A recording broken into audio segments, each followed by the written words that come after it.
bienvenue à tous et à toutes pour la dernière vidéo.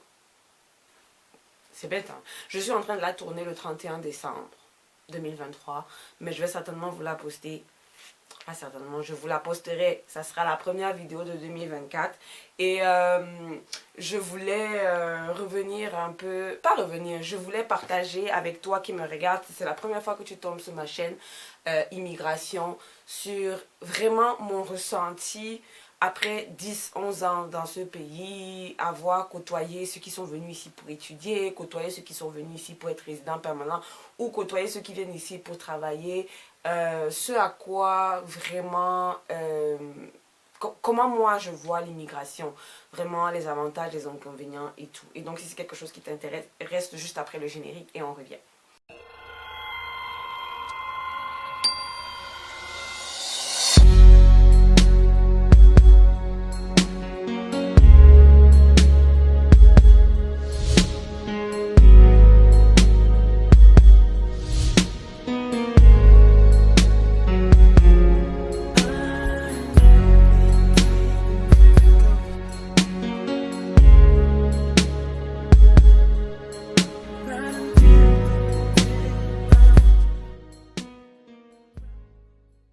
Donc là, tu es rendu là après le générique. Donc, comme je disais, je pense avoir épuisé toutes les... enfin, pas...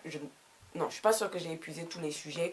Mais je voulais revenir sur des choses pour donner un peu mon avis, moi, à la fin de la journée, sur qu'est-ce que je pense du fait d'immigrer au Canada. Donc déjà, je veux pas qu'on se méprenne. Moi, je suis vraiment d'avis que si quelqu'un veut immigrer, il faut qu'il immigre. Parce que les gens ont besoin d'aller voir ailleurs. Les gens ont besoin d'aller voir ce qui se fait de mieux ailleurs que chez eux. Et des fois, il ne faut pas qu'on se mente. Nous, beaucoup de personnes, on quitte l'Afrique parce qu'on veut des conditions meilleures. Parce que chez nous, souvent en Afrique, c'est pas ça. C'est pas ça. On a encore des besoins basiques comme l'eau, le courant, la santé. Vraiment les choses de base que souvent,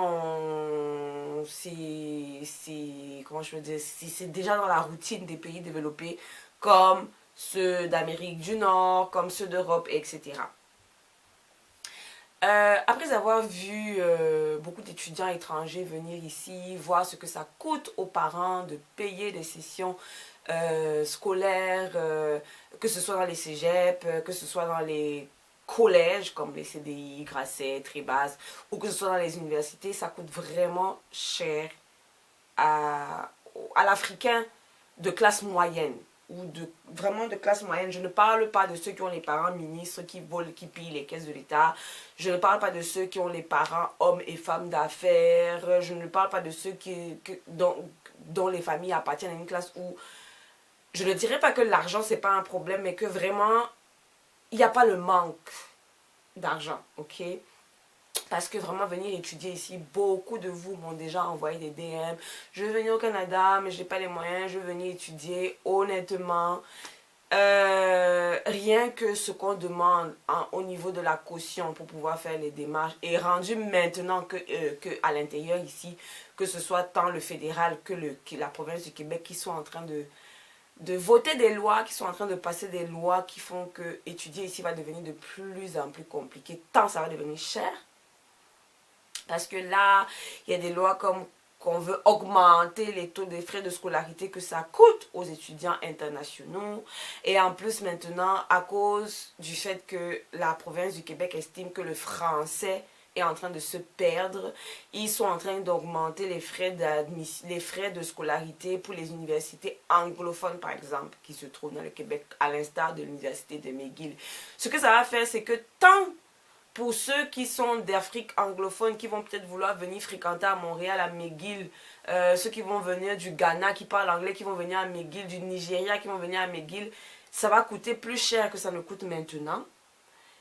Moi, je me dis, si ton père, c'est pas quelqu'un qui ose faire, qui pille dans les caisses... Attendez, est-ce que j'enregistre même depuis? Oui. Qui pille dans les caisses de l'État, comment est-ce que tu veux que le citoyen normal puisse offrir cette scolarité à ses enfants en fait. Donc du coup, moi je me dis, pas que je me dis, je regarde ça Et je vois que ceux qui font les immigrations ici pour être résidents ou qui viennent pour travailler, ça ne demande pas le même investissement financier. Et donc, du coup, je me disais, oui, c'est vrai, quand par exemple, tu viens d'avoir le bac, tu as 18 ans, tu veux forcément voyager, tu ne te vois pas... forcément ne pas commencer à étudier quand tu sais que tes amis qui ont déjà le bac avec toi sont en train de faire telles écoles, telle filière et tout et tout. Toi, tu as peut-être l'impression que tu ne réussis pas ta vie et tout et tout.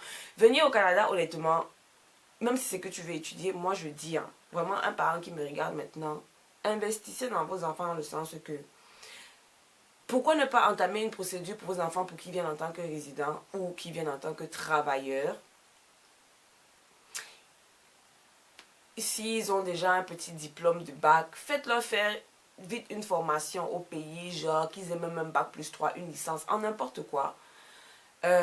Puis ça, après, vous les envoyez ici en tant que... Vous faites une procédure pour que quelqu'un vienne en tant que résident ou que quelqu'un vienne en tant que travailleur avec le diplôme qu'il a. Et une fois qu'il aura atteint le quota d'heures qu'il aura passé ici, il pourra changer son statut pour...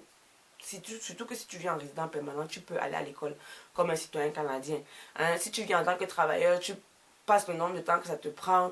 Après, tu changes ton statut, tu deviens résident. Et là, tu peux aller à l'école, tu peux faire les études que tu veux sans avoir à débourser les millions que ça coûte actuellement. Moi, c'est vraiment mon point de vue sur comment je vois, comment est-ce que l'immigration est en train de se tourner ici. Et vraiment... ça va devenir chaud, ça va vraiment devenir chaud pour les études, pour ceux qui seront de familles pauvres et modestes, pour venir étudier ici, ça ne sera vraiment pas quelque chose à porter de main. Donc c'est vraiment ça que je voulais partager. Moi, vraiment, je pense qu'à la fin de la journée, venez avec d'autres statuts. Changez les statuts après qui vous permettent d'aller étudier comme les citoyens canadiens. Et c'est ça en fait. C'est ça en fait. Dans la vie, il n'y a pas qu'une seule façon de faire les choses. Il n'y a pas qu'une seule ligne droite pour arriver quelque part. On dit souvent que tous les chemins mènent à Rome. Restez dans les moyens éthiques, je m'entends. Mais ça ne veut pas dire que tu dois seulement venir ici au Canada. Et pour que tu viennes au Canada, il faut seulement que tu viennes étudier. Tu peux aussi venir pour travailler. Et après, tu changeras ton statut, tu pourras repartir à l'école. Réussir dans la vie ne doit pas être quelque chose qui est...